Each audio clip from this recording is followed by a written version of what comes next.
Hoje pela manhã, dando sequência à nossa série de reflexões, vamos pensar sobre os verbos da graça, e o texto é Lucas capítulo 11, versos 11 a 20.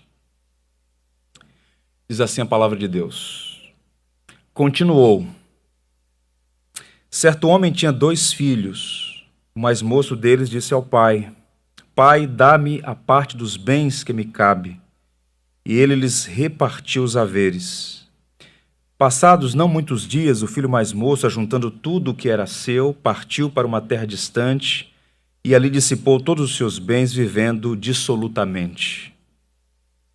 Depois de ter consumido tudo, sobreveio àquele país uma grande fome. Ele começou a passar necessidade. Então ele foi e se agregou a um dos cidadãos daquela terra, e este o mandou para os seus campos a guardar porcos. Ali desejava ele fartar-se das alfarrobas que os porcos comiam, mas ninguém lhe dava nada. Então, caindo em si, disse: Quantos trabalhadores de meu pai têm pão com fartura, e eu aqui morro de fome? Levantar-me-ei, irei ter com meu pai, e lhe direi: Pai, pequei contra o céu e diante de ti, já não sou digno de ser chamado teu filho, trata-me como um dos teus trabalhadores. E levantando-se foi para seu pai. Vinha ele ainda longe, quando seu pai o avistou e, compadecido dele, correndo, o abraçou e beijou. E o filho lhe disse: Pai, pequei contra o céu e diante de ti, já não sou digno de ser chamado teu filho. O pai, porém, disse aos seus servos: Trazei depressa a melhor roupa, vestiu, ponde-lhe um anel no dedo e sandálias nos pés. Trazei também, matai o novilho cevado, comamos e regozijemo-nos, porque este meu filho estava morto e reviveu, estava perdido e foi achado, e começaram a regozijar-se. Que o Senhor nos abençoe. Lucas 15 começa dizendo, capítulo 15, no verso 1, aproximava-se de Jesus todos os publicanos e pecadores para o ouvir. Nós temos, meus irmãos, aqui um relato muito especial, porque Lucas, o evangelista, um médico amado, ele escreveu o evangelho numa perspectiva muito interessante. Ele apresenta Jesus como o Filho do Homem, uma referência ao conceito de Messias, o homem perfeito que veio a este mundo buscar e salvar o que se havia perdido. Razão pela qual, na perspectiva de Lucas, cada um dos evangelistas aborda uma área ou dá uma ênfase a um aspecto particular do ministério de Jesus. Lucas trata o Cristo que vai em busca daqueles que estão marginalizados, aqueles que são desprezados, aqueles que são vistos como indignos. E essa passagem, a parábola, ou as parábolas contadas no Evangelho de Lucas, capítulo 15, vão apontar 2 coisas fundamentais. Primeiro, o interesse de Deus naquilo que se perdeu. Nós não somos frutos do acaso, Deus nos criou para si. E por conta da entrada no pecado no mundo, houve uma alienação, houve uma perdição. E o propósito pelo qual Jesus Cristo veio a este mundo, ele vai explicitar isso: o Filho do Homem veio buscar e salvar o que se havia perdido. E ele está em busca daqueles que são seus. E essa parábola vai narrar o resgate que o Senhor faz. Ele faz em 3 figuras: a ovelha perdida, que é encontrada, a dracma perdida, que é encontrada, e o filho perdido, que também é encontrado. E tudo isso revelando que a graça, o amor, a misericórdia, a bondade de Deus que tem interesse em nós, apesar de nós. E uma ênfase muito grande na alegria de encontrar o que se havia perdido. E quando Lucas começa dizendo que aproximavam-se de Jesus publicanos e pecadores para o ouvir, Lucas está mostrando que Jesus tinha algo que aqueles religiosos do seu tempo não tinham. Jesus era capaz de reprovar o pecado daquelas pessoas, mas ao mesmo tempo, de um modo muito habilidoso, amá-las, e amá-las tão intensamente que elas percebiam seu amor e eram atraídas para ele.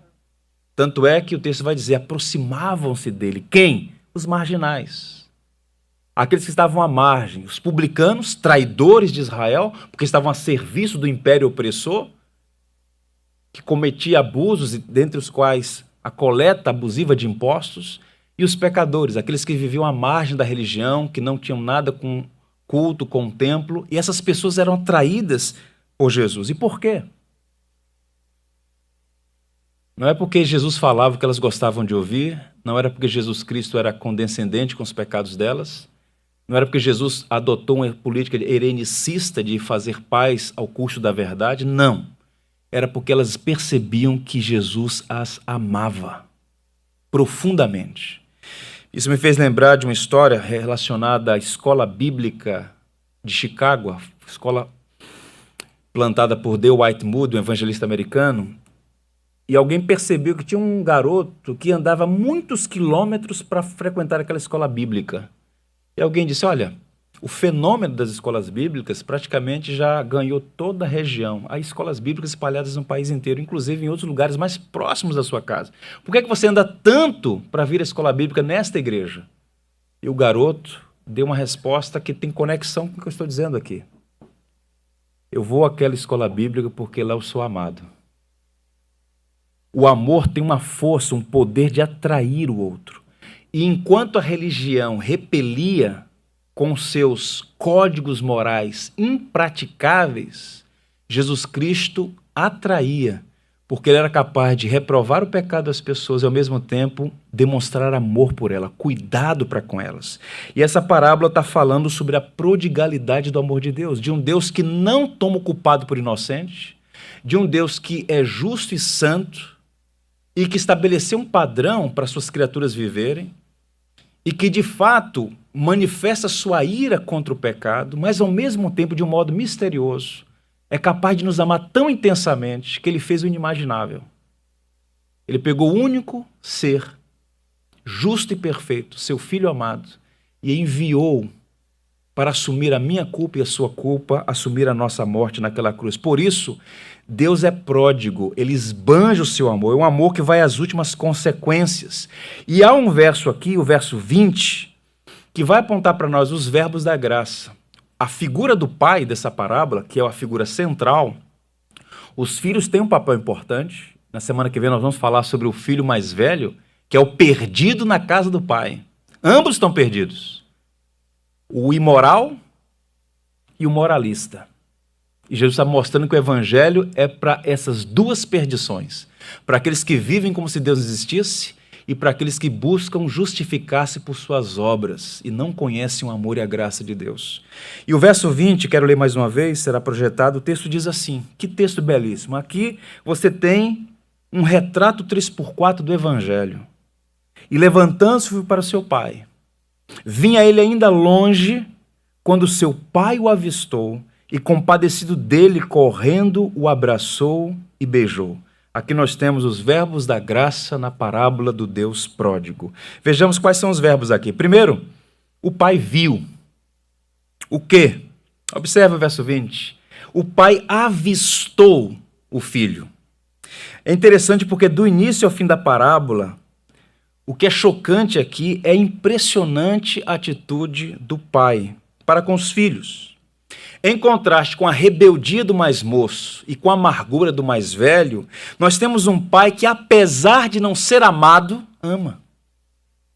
E aquele rapaz, perdulário, irresponsável, inconsequente, vil, torpe, todos os adjetivos que nós possamos empregar são insuficientes para mostrar a vileza daquele rapaz. Amado, cuidado, protegido, assistido, comete o ultraje de desejar a morte de um pai vivo, sai para a ilusão do pai distante, vive como se Deus não existisse, como se o pai não existisse, e depois de um tempo quebra a cara e volta arrependido, e de longe, no horizonte, o pai o avista. E o pai o viu, porque a graça vê os pecadores de longe. Observe que o texto vai dizer, levantando-se foi para o seu pai. Por que isso aqui?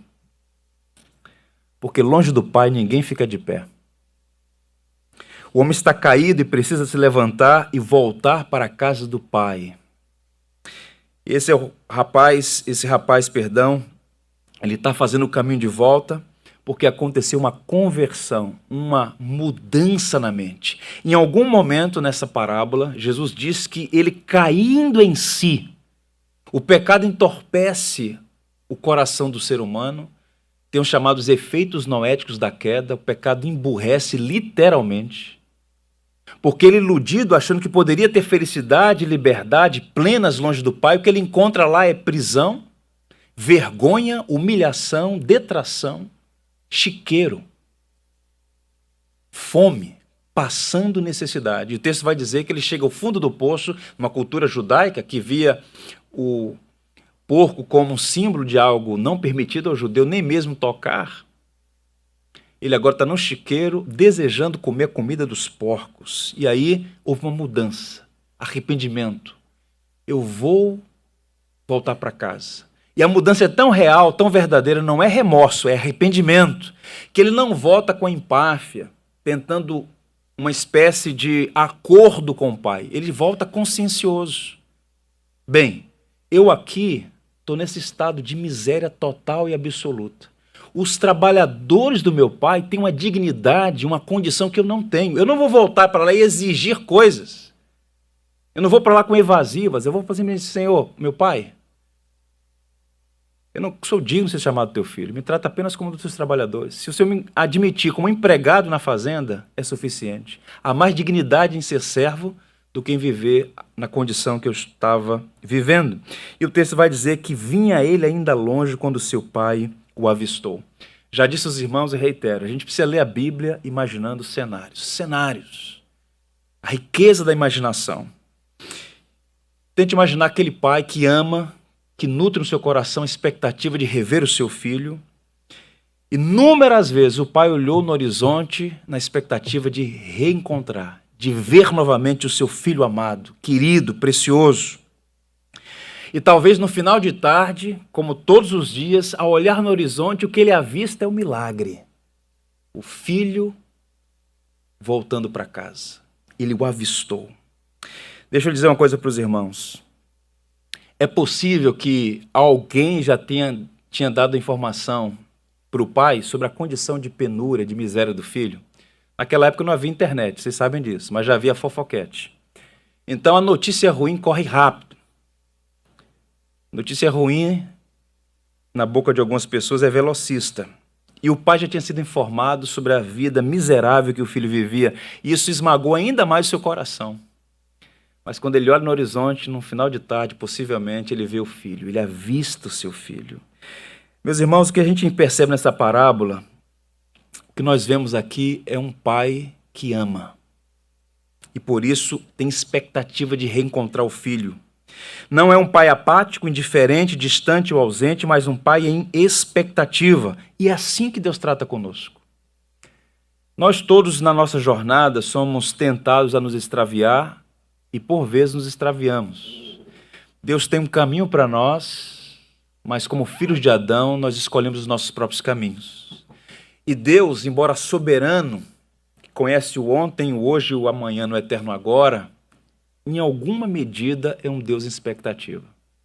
Um Deus que não nos criou autômatos, mas um Deus que nos dá liberdade. E espera com expectativa o regresso do filho perdido. E aquele pai viu muita coisa que outros não veriam. Eu pergunto, o que é que o pai viu naquele horizonte? O que é que o pai avistou ali? O pai viu um filho.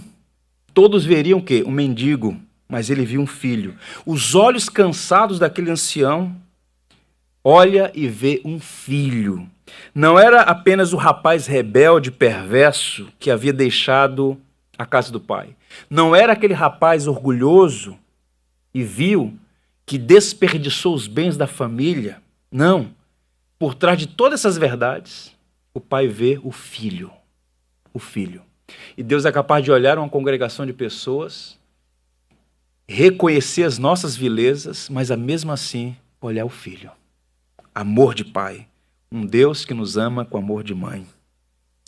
O Tim Keller, um autor muito capaz, um pastor, ele disse assim: geralmente quando o nosso amor é rejeitado, ficamos bravos, fazemos retaliações e tudo quanto possível para diminuir a afeição sentida pela pessoa que nos rejeita, para aliviar a dor sentida. Mas o pai sustenta a afeição pelo filho e suporta toda a agonia. É natural que o rejeitado rejeite. Isso é natural, isso é próprio dos filhos de Adão. Mas o que nos mostra que a beleza singular desse pai na parábola é que ele sustenta o seu amor por uma pessoa que não o ama. É fácil, relativamente fácil, amar quem nos ama. O desafio colossal e só possível pela graça de Deus é amar quem nos rejeita. É amar quem, em alguma medida, nos despreza. E esse pai ama um filho que não o ama. E ele está olhando no horizonte porque ele é um pai em expectativa. Quiçá ele mude, quiçá ele volte. E naquele dia ele viu um filho. Todos veriam um mendigo, alguém detestável, desprezível, merecedor de morte, mas o pai vê um filho. O pai está fazendo o que aqui? O pai está exibindo o evangelho. Romanos 12, 21. Não te deixes vencer pelo mal, mas vença o mal com o bem. Ele está vencendo o mal com o bem, amando quem não o amava. O pai viu também um filho necessitado, maltrapilho, asqueroso, necessitado. O texto vai dizer que ele começou a passar necessidade. Essa expressão aqui, como eu disse aos irmãos recentemente, é a mesma expressão usada em Romanos quando diz que todos pecaram e destituídos estão da glória de Deus. O homem sem Deus é um necessitado, está passando necessidade, variadas necessidades. Houve fome no país distante, o sonho de viver bem longe de Deus foi por água abaixo. Naquele bendito dia, quando o pai o avistou, ainda de longe, ele viu um filho necessitado. E aquele que ama nunca rejeita o necessitado. Nós podemos olhar para um homem, irmãos, para uma pessoa na sarjeta e desprezar. Nós podemos ver apenas um mendigo fétido, mas quando Deus olha para nós, por trás de toda imagem asquerosa, Deus vê um filho amado e necessitado. E aí, a maravilhosa notícia é essa, que quando ninguém estava disposto a dar nada por aquele rapaz, o pai continuava em expectativa para recebê-lo de volta na sua casa. Isaías, o profeta evangélico, diz assim no capítulo 55, verso 1. Ah, todos vós que tendes sede, vinde às águas, e vós, o que não tendes dinheiro, vinde comprar e comei. Sim, vinde comprai sem dinheiro e sem preço, vinho e leite. Esse é um verso precioso porque fala da oferta do evangelho a todos os necessitados, sedentos e famintos. E aqui é um paradoxo, comprai sem dinheiro. Essa é a oferta da graça. Não é o valor monetário, não é com sangue de bodes ou bezerros, mas pelo precioso sangue de Cristo. É graça do início ao fim. E essa expressão vinho e leite, na cultura hebraica, eram símbolos de satisfação verdadeira. Você quer ter felicidade plena, satisfação, contentamento? Compre de graça. Vinho e leite. A verdadeira satisfação é receber de graça o evangelho. A expressão é que nós, como mendigos, levantamos as mãos vazias para receber a oferta de Deus. O seu amor, sua misericórdia, sua graça, sua bondade reveladas na cruz do Calvário. O pai, portanto, ele vê um filho necessitado e amado. Debaixo da sujeira do pecado, Deus vê os nossos corações, Deus vê os seus filhos amados. Há um poema belíssimo, um soneto do poeta inglês, o maior deles, quando ele diz assim: amor não é amor se quando encontra obstáculo se altera ou se vacila no mínimo temor. Amor não se transforma de hora em hora, antes se afirma para a eternidade.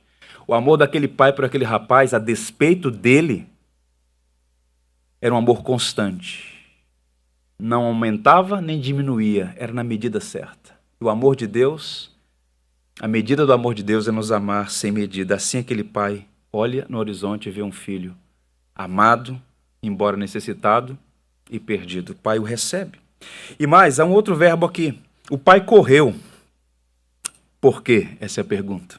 O texto vai dizer que, compadecido dele, correndo, o abraçou e o beijou.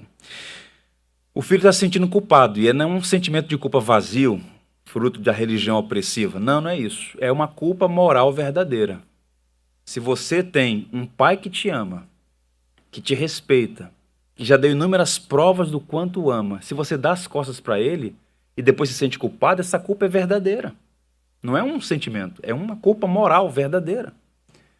O pecado não é invencionista da igreja. O pecado é uma realidade moral que nos afastou e nos afasta de Deus. De modo que aquele rapaz, quando cai em si, quando ele se arrepende, quando ele volta à lucidez, porque ele estava louco, temporariamente louco, insano espiritualmente, ele faz uma leitura que é correta, que é justa. Eu não vou voltar para casa e exigir que o meu pai me receba. Ele não podia fazer exigências. Qual é o homem que pode fazer a Deus exigências? Todos nós somos injustos, todos nós transgressores. Nenhum de nós tem nenhum mérito diante do Criador. Mas observe, quando aquele rapaz está voltando para casa com aquele discurso pronto, pai, não sou mais digno de ser teu filho, recebe como dos seus empregados. Quando o pai o avista de longe, o que acontece? O pai corre na direção do rapaz. Ele está andando, mas o pai corre ao encontro dele. Isso é interessante. E é algo chocante para a cultura. Os primeiros ouvintes dessa parábola certamente ficaram chocados quando estavam ouvindo. Por quê? A atitude do pai de correr ao encontro do filho não é uma atitude comum, por algumas razões. Ele não espera o filho chegar, ele vai ao encontro do rapaz, assim que o avista. E por quê? Estudiosos do Antigo Testamento, da cultura oriental, vão dizer o seguinte, que um nobre oriental com roupas esvoaçantes nunca corre por parte alguma, fazê-lo é humilhante, disse Kenneth Bailey, um dos maiores especialistas do Antigo Testamento. Então a figura daquele ancião correndo em direção do filho rebelde, isso é completamente inadequado, inimaginável, mas o pai correu na direção dele. E a pergunta é, por que ele fez isso? E aí nós temos o verso que diz assim, compadecido dele. O pai correu porque se compadeceu, meus irmãos. O coração se condoeu. E a compaixão vence obstáculos. E o que é a compaixão? O amor em ação. Quando o pai avista o filho, ele corre porque o coração dele bombeia compaixão, misericórdia, amor pelo seu filho. Era assim que o Senhor Jesus Cristo vivia. Era assim que o Senhor Jesus Cristo atuava no seu ministério. As pessoas conheciam Jesus pela sua alta compaixão. As pessoas passavam, desprezavam os marginais. Os religiosos também eram desprezados por publicanos e pecadores. Havia um desprezo mútuo. Mas Jesus Cristo era capaz de olhar para todos eles e mover-se de íntima e profunda compaixão. Em Mateus 9,36 encontramos o verso que diz, ao ver as multidões, teve compaixão delas. E por quê? Porque estavam aflitas e desamparadas como ovelhas que não têm pastor. Jesus olha para aquela multidão perdida existencialmente, nos seus labirintos, culpas, temores, anseios, e o Senhor, profundamente compadecido, corre ao encontro delas, cheio de compaixão. Mas ele não corre apenas porque está cheio de compaixão, ele corre porque quer proteger o filho. Porque o pai não espera, ele corre ao encontro do seu filho. Vou dizer aos irmãos, entre outras coisas, porque a lei previa, e há um documento chamado Ben Sirac, em que havia duas coisas que amedrontavam uma pessoa. O ódio de uma cidade e a sedição de um povo. E quando aquele rapaz fez aquele pedido vil para o seu pai, ele não ofendeu apenas o pai, ele ofendeu a comunidade, ele ofendeu a família menor e a família maior, a comunidade. E a lei, lá em Deuteronômio, preconiza que num caso desse de rebeldia, de vileza tal, de desejar a morte de um pai vivo, que o rebelde fosse levado à praça pública e morto. Está em Deuteronômio, capítulo 21, verso 18 a 21. Portanto, quando aquele rapaz está voltando, ele não está voltando apenas para a casa do seu pai, ele está voltando para as suas raízes, para a sua família, para o seu contexto, para a sua comunidade. E o pai vai ao encontro dele, se antecipa para protegê-lo. O pai quer reconciliar-se com o filho à porta da cidade, antes de entrar, para que ele não fosse, de alguma maneira, insultado, verbalmente ou, quiçá, até mesmo fisicamente. O pai está mostrando misericórdia para com aquele filho. E aí eu lembro de Tiago, irmão do Senhor, quando diz assim, a misericórdia triunfa sobre o juízo. Foi o que aconteceu ali. A misericórdia triunfando sobre o juízo. O pai sabe que o filho desonrou a comunidade, ele sabe que possivelmente poderia ser alvo de alguma hostilidade, o pai corre na direção do filho para dizer, eu que estou recebendo. Ele entra, digamos assim, na sua casa, na sua comunidade, com o seu filho já reconciliado. É o que Deus fez conosco. 2 Coríntios 5,16 diz, Deus estava em Cristo reconciliando consigo o mundo. Nenhuma condenação há para os que estão em Cristo Jesus. Nós merecemos a morte, mas Deus nos poupou por sua misericórdia. Ele foi ao nosso encontro. Não fomos nós que o buscamos, mas Ele que nos buscou. Alguém já disse com muita propriedade, o pastor Billy Graham, que a coisa mais extraordinária que aconteceu no final do século XX, evento de 1969, o homem pisando na Lua, e houve de fato é algo extraordinário. Mas o Billy Graham pregou um sermão naquela primeira semana depois desse grande evento e disse assim, esse é um efeito extraordinário, o homem ir à Lua, o homem pisar na Lua. Mas a coisa mais extraordinária não é o homem pisar na Lua, é Deus vir ao nosso encontro. E aquele pai corre em busca do seu filho porque está cheio de compaixão. Você é um cristão? Você é um discípulo de Jesus Cristo? Deixa eu lhe dizer uma coisa.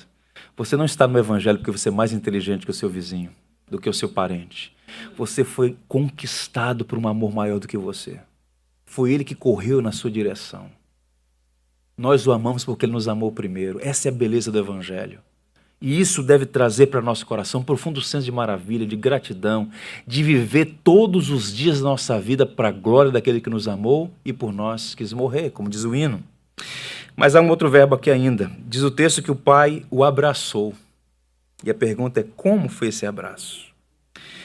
Comparecido dele correndo, o abraçou. Toda linha ou toda linguagem empregada aqui vai mostrar uma coisa que a gente não pode esquecer, a afeição. Eu gosto muito dessa palavra, afeição. Paulo diz que nos últimos dias os homens serão desafeiçoados. O que é desafeiçoar-se? É perder a afeição. E a afeição é algo que tem a ver com as emoções, com o coração. Aquele não era um pai blindado, refratário. Era um pai que tinha um coração que amava e que manifestava o seu amor. E quando aquele pai avista o filho no horizonte, corre na direção do filho, ele o abraça. O filho não apenas ouve falar do seu amor, o filho não apenas ouviu dizer, ele experimentou no abraço apertado do seu pai a afeição e o verdadeiro amor. O pai abraçou aquele rapaz como se fosse pela primeira vez. Aquele não era mais o mesmo filho que saíra de casa. Né? É o que diz o filósofo, ninguém pode mergulhar no rio duas vezes. O rio já não é o mesmo, nem a pessoa é a mesma. Aquele não era mais o mesmo filho, era outro filho. E quando ele o abraça, abraça como se fosse a primeira vez. E tente imaginar o primeiro abraço quando o filho nasce. Tente imaginar o primeiro abraço do garoto dando os primeiros passos. Toda uma trajetória. E agora o filho se perde, vive uma vida dissoluta, arrebentado pelas suas próprias escolhas estúpidas, e quando o pai o avista, o pai corre e o abraça, e foi como se fosse a primeira vez. É um abraço de corpo e alma, intenso, profundo, coloca o filho no peito, mostra alegria, doçura, contentamento. A parábola inteira é sobre alegria. Há mais alegria no céu quando um pecador se arrepende do que supostos 99 justos na congregação. A festa, a celebração. Esse é o escândalo do amor de Deus, que coloca os anjos nas pontas dos pés. A insistência de Deus em amar quem não é digno do seu amor. E se alegrar, se regozijar, quando pecadores se voltam para Ele. Até o coração de Deus tem sede de amor, disse um poeta. O pai o abraçou para sempre, porque eles estariam juntos para sempre. Quando Deus nos abraça para sempre.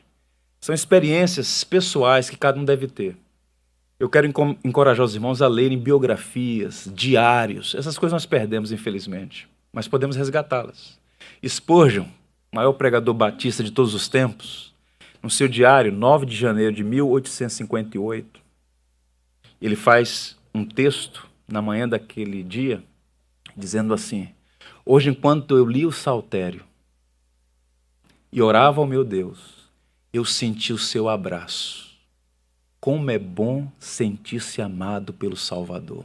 É evidente que foi uma expressão subjetiva, uma experiência subjetiva, não foi um abraço físico, Deus é espírito, Mas é uma experiência que a gente precisa ter, sentir-se amado. Não basta ouvir dizer que Deus amou o mundo, Deus amou você. E você precisa experimentar esse amor de Deus. E o abraço afetuoso é uma experiência que nós todos devemos ter. Sempre. Deus nos ama. Vou ler para vocês um trecho de uma canção. O título é Dentro de um Abraço. É de um grupo, de uma banda aqui do Brasil chamada Jota Quest. O melhor lugar do mundo é dentro de um abraço. Para o mais velho, para o mais novo, para alguém apaixonado, alguém medroso, o melhor lugar do mundo é dentro de um abraço. Para o solitário, para o carente, é dentro de um abraço, é sempre maravilhoso. Tudo que a gente sofre, num abraço se dissolve. Tudo que se espera ou sonha, num abraço a gente se encontra. No silêncio que se faz, o amor faz compromisso. Tudo mais já é dito, o melhor lugar do mundo é dentro de um abraço. E aquele filho disse, que maravilha receber o abraço do meu pai. Eu quero te encorajar. Experimente o abraço de Deus. Deus é um Deus que nos ama e quer nos acolher como filhos amados. O Filho de Deus não veio este mundo para nos condenar. Nós já estávamos condenados. Ele veio para nos salvar e nos reconciliar com o Pai e receber esse abraço fraterno. Filial. Por fim, o pai o beijou. O verso 20 termina dizendo isso. E a pergunta é, para que o beijou? O Deus que corre em nossa direção não carrega consigo, observe, uma palavra de crítica, mas um abraço afetuoso e um beijo gracioso. Eu fico imaginando o cenário. O filho volta com o discurso pronto. Assim que eu o ver, eu vou dizer assim, pai, eu não sou digno de ser chamado teu filho, trata-me apenas como um dos teus servos, isso é suficiente. Se o Senhor conseguiu um emprego para mim, um lugar quentinho para eu dormir, algo para eu comer já é suficiente. Longe de mim exigir alguma coisa de ti. E quando o pai o avista e o pai corre na direção do filho, o filho já começa dizendo, pai, pequei contra o céu diante de ti, já não sou digno de ser chamado teu filho. Pai, abraça e beija. Abraça e beija. O verso 21 diz assim, já não sou digno de ser chamado teu filho. Mas o pai o beija por algumas razões, meus irmãos. Primeiro, o pai beija para selar a paz. O ósculo, o beijo na cultura oriental, o cenário, a ambiência das escrituras, revelam isso. É o beijo da paz, da reconciliação. O pai está dizendo, meu filho, você está em paz, eu amo, é o beijo da reconciliação. Alguém disse assim, e é um cristão árabe, que conhece bem a cultura no Oriente. Cristo nos relata as palavras do filho a seu pai, mas não diz nada acerca do discurso do pai a seu filho. Porque, em verdade, o pai substituiu palavras por beijos e substituiu, a afirmação por expressão, e os olhos falam pela língua. O olhar do pai, o afeto do pai, o abraço, o beijo, estava revelando para o filho, você está em paz, eu te recebo de volta. É o beijo da reconciliação, é o beijo da paz, é o beijo que manifesta amor. O pai interrompe o filho, não, para com isso. E o abraça, o beija, e esse relato é realmente lindo. É graça de Deus. Hoje pela manhã, eu estava lendo uma das passagens mais emocionantes do Antigo Testamento, Gênesis 45, a partir do 43, quando José encontra com seus irmãos no Egito. Os mesmos irmãos que, quando ele tinha 17 anos, o venderam como escravo. José vai parar no Egito por mão da providência, passa por uma série de dificuldades, acusado, vai para o calabouço, mas Deus, na sua providência, construiu uma rampa e o colocou como governador do Império Antigo, do Egito. Houve fome em Canaã. Jacó então envia seus filhos para buscar alimento no Egito. E eles vêm. E aí José os reconhece no mercado, faz toda uma trama, se omite, porque ele agora já não é um garoto de 17 anos, mas um homem, e é o governador. Quem poderia imaginar que aquele seu irmão agora seria o governador do Egito? Depois de uma longa trama, de vem e vai, de prender um irmão, depois mandar buscar Benjamim, que era seu irmão de pai e mãe, José se revela aos seus irmãos. E o texto é belíssimo, porque o texto vai mostrar como é esse reencontro, como é o perdão, como é a misericórdia, como é sentir-se amado e acolhido. O texto diz assim: e lançando-se ao pescoço de Benjamim, seu irmão chorou. E abraçado com ele chorou também Benjamim. José beijou a todos os seus irmãos e chorou sobre eles. Depois seus irmãos falaram com ele. Que reencontro! O reencontro da graça, do perdão, da misericórdia. José é um tipo de Cristo. No sentido de que é assim que ele nos trata. Apesar do nosso demérito, ele nos recebe, nos abraça, nos beija, nos redime, nos dá vida novamente. Louvado seja o nome do Senhor. Eu quero te encorajar a ser grato a Deus por sua misericórdia. É um Deus que te viu, é um Deus que correu na sua direção, é um Deus que te abraçou, um Deus que te beijou. Tudo isso por graça e por amor. Um médico genebrino, cristão chamado Paul Tournier, um brilhante escritor, ele disse uma coisa que eu quero compartilhar com os irmãos. Uma das razões pelas quais Deus criou o tempo foi o de prover um lugar onde pudéssemos enterrar as falhas do passado. O que esse homem está dizendo? Fazendo aqui um diagnóstico da alma humana. Há muita gente perturbada por conta dos erros cometidos no passado. Aquele rapaz cometeu falhas graves, uma vileza indescritível. Mas a despeito disso ser verdadeiro, ele foi alvo de um amor que é constrangedor, imerecido, graça bendita e maravilhosa. Portanto, meu irmão, lembra da palavra do profeta Miqueias, que Deus lança os nossos pecados no mar do esquecimento. É como aquele pai está dizendo: olha, eu não quero saber o que aconteceu. Eu quero apenas te abraçar, te beijar e restaurar você. Rápido, melhor roupa, rápido, o anel no dedo, sinete. É meu filho, a identidade de filho, não é empregado, é meu filho. Matem um novilho cevado, vamos festejar. O filho que estava perdido foi encontrado, estava morto e reviveu. A parábola é sobre isso, sobre este amor pródigo que não faz aritmética. É um Deus que vai até os últimos recursos para nos acolher e nos amar. Eu encerro dizendo duas coisas aos irmãos. Há muitas heresias que gravitam em torno do amor de Deus.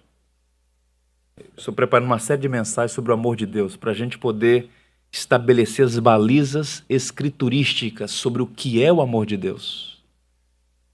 Deixa eu dizer uma coisa para você, aquele rapaz não foi salvo pelo amor do Pai.